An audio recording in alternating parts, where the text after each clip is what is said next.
Welcome to Part 6 of the Scrum Training Series, the Sprint Retrospective meeting. I'm Michael James. The retrospective is the very last step of the Scrum cycle after the Sprint Review meeting.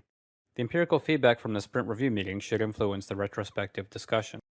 The Sprint Review meeting was our chance to inspect and adapt the product. Now the Sprint Retrospective meeting is the team's chance to inspect and adapt its process. The retrospective is the key for using Scrum as a framework for learning, rather than the stale defined processes we usually see. In a complex world, only learning teams and learning organizations will thrive. The Scrum Master's goal is to create the conditions for a learning team and eventually a learning organization. In the definition of Scrum, it's now official that the product owner must be involved in the retrospective. Otherwise, we might just complain about the product owner and not change anything. If there are safety problems with this, we can use breakout groups, do a two-phase retrospective, etc. Let's say you're in a company with more than 9 people. You might fall into the trap of focusing on individual performance or team performance instead of the structure and policies surrounding the team. When we take a whole product view, we'll find other people and other teams who should be involved in retrospective if we're going to take any meaningful steps towards becoming a learning organization. So, in addition to the separate team retrospectives, I encourage you to conduct overall retrospectives to change the way teams work with each other and challenge the systemic and organizational issues that affect the teams. According to The Skilled Facilitator by Roger Schwarz, the facilitator does not intervene directly in the content of a group's discussion. To do so would be to abandon neutrality and reduce the group's responsibility for solving its problems. The Scrum Master's listening and facilitation skills in this meeting make a big difference. Even in a team that's declared as self-organizing, status affects all transactions. Also, some people have a greater tendency to form opinions and vocalize them before others have figured out how they feel. An effective facilitator sometimes uses status leveling techniques to reveal a greater cross-section of viewpoints from the team. In this module, I'll show you my own interpretation of techniques I've found useful. Since I may do things differently than the inventors of these techniques may have intended, at the end I'll refer you to the original sources. As usual, I'll quiz you along the way.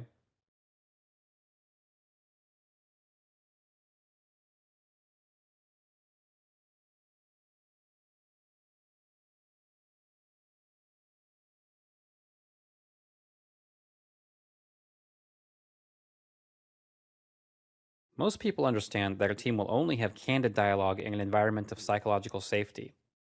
But when someone feels safe in an interaction, they often make the mistake of assuming everyone else is equally safe. A good facilitator knows this is rarely the case. Rather than make assumptions, I suggest Scrum Masters start with an anonymous safety check. We'll watch our Scrum Master follow a safety check procedure.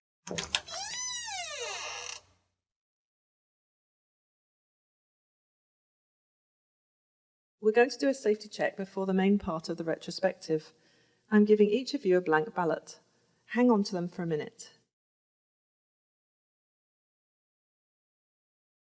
Think about a situation in your life where you felt unsafe, uncomfortable, or awkward.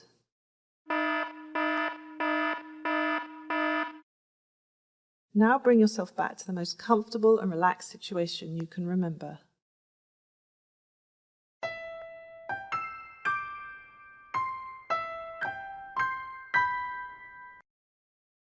Now I'm going to ask you how you feel right now in this room doing this retrospective. Please write a number from the safety gradient and fold it so others cannot read it. Even those who feel safe should not reveal their choice, to protect the anonymity of those who don't.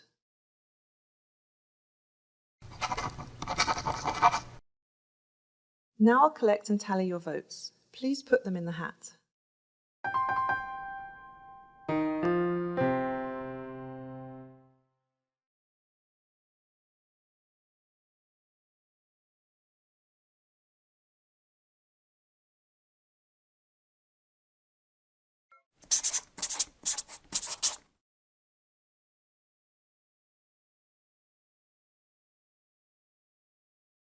So team, before we begin the main part of the retrospective, what's your interpretation of the histogram?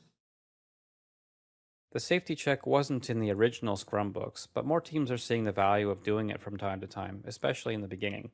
A safety check by itself is not a complete retrospective. If safety is very low, breaking into groups of 3 or 4 can be helpful. A couple weeks ago, I dropped in on a retrospective for a group that said they were, quote, doing Scrum, even though they had about 15 people in the room, no clear idea who was on the team, and accountability to people other than the product owner. One last point on safety. You've probably heard a productive conversation at work stop as soon as the boss walks in the room, even when the boss is a nice, helpful guy who used to be one of them and never asked to be a boss. I think of this as the invisible gun effect. The gun might be invisible to the boss because he has no intention of harming anyone, he's just there to help. But subordinates sometimes do see it because they realize the company has given the boss power over who gets promotions, who's retained in the event of a layoff, etc. Concern about looking good for the boss can color subordinate interactions with each other in ways that might not align with optimal team self-organization.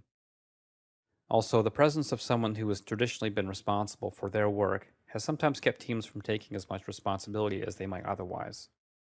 It can be hard to see these effects because people don't admit to themselves they're happening. One group I work with was so concerned with this problem they put their managers on different teams than their subordinates. The same challenges can also arise with contractors, especially when they're on the other side of the world.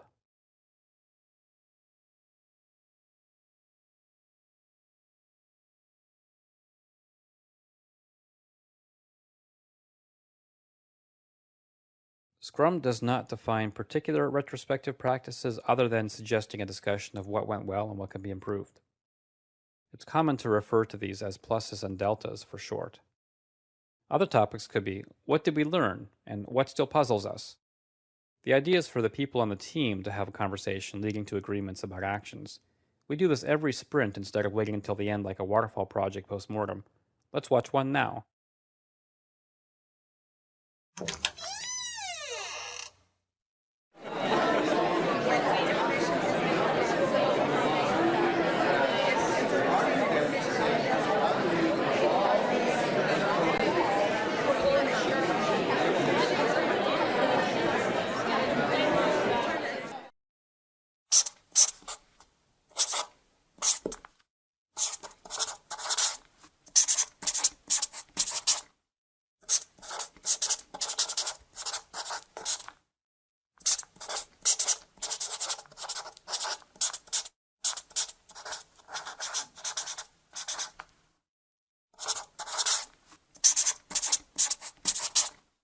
So that was an example classic Scrum retrospective.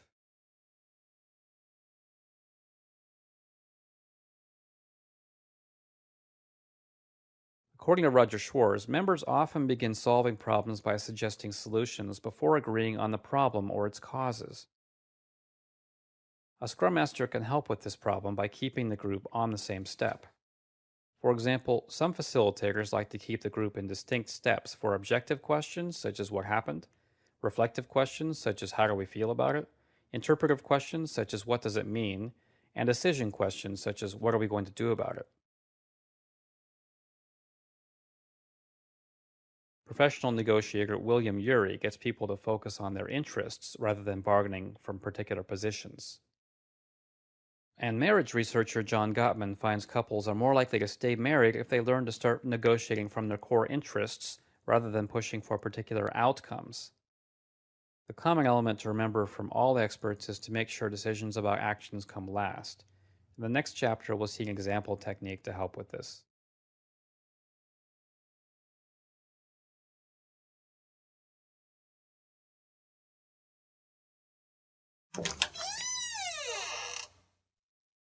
I've given each of you a stack of Post-it notes.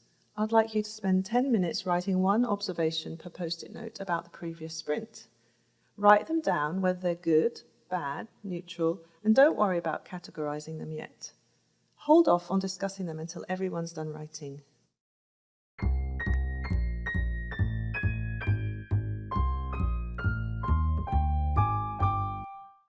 When you get stuck, consider writing down the things you weren't sure whether to write.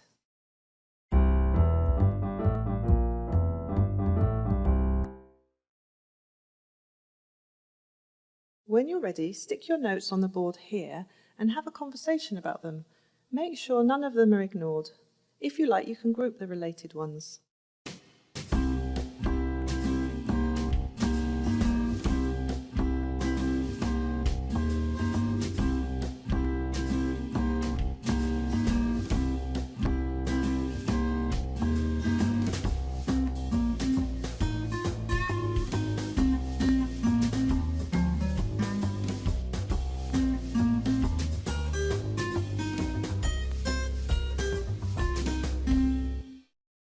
Has everyone had a chance to talk about the things they wrote?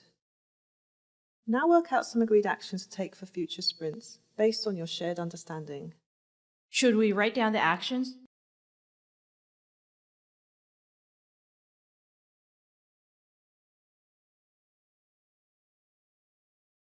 I first experienced a timeline retrospective when my friend ran one for my team. Scrum Masters can throw this one in occasionally to surface things that might not have been discussed otherwise. Here's just one way to do this.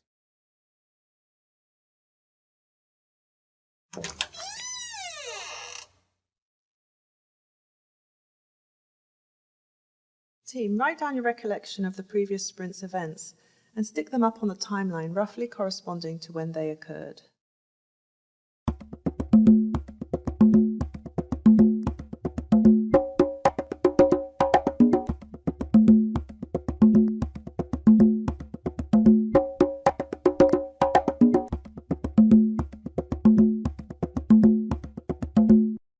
Now read each other's notes and have a discussion about what they mean. For example, this clump here in the middle of the sprint, what was that about? halfway through the sprint, there was a disagreement whether to keep using custom client-side libraries or switch to kQuery. Most of us wrote something objective about that here. This meeting could be a time to collect reflections and interpretations about how you handled that, leading to decisions and how to handle design disagreements in the future. But our team never seems to decide anything. We'll get to that soon. In this example, the timeline focused only on the sprint, which would be a normal scope of a sprint retrospective meeting. In special cases, it may also be useful to expand the scope to an entire release cycle or even the team's entire history.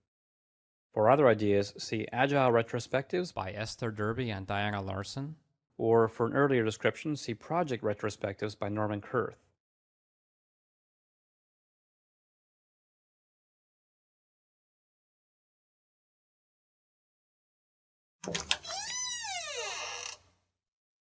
It sounds like your conversation has wound down. Do you feel you've reached an understanding of each other's perspectives? Any new reflections and insights?